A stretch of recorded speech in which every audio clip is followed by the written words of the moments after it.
Ces faits sont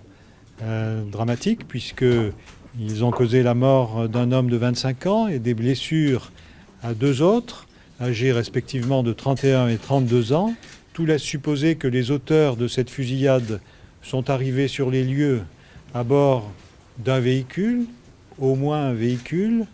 que les premiers coups de feu ont été tirés depuis l'extérieur, comme les constatations effectuées sur les lieux le montrent, et qu'ensuite ils ont pénétré dans l'établissement où plusieurs coups de feu ont été à nouveau tirés. On peut évaluer à l'heure qu'il est à au moins 15 coups de feu tirés, avec au moins deux armes,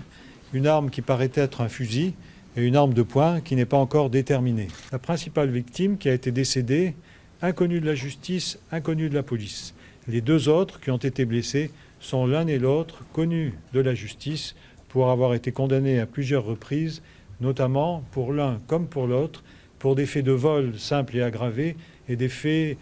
on va dire, de trafic de stupéfiants. Vous savez qu'au mois de décembre, on a eu 3 épisodes avec coup de feu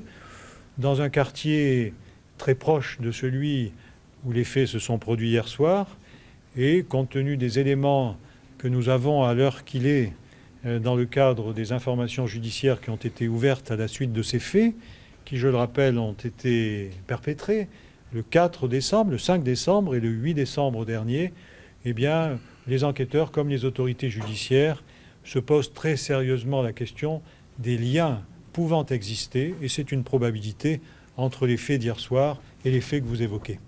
On se doit d'être le plus serein possible.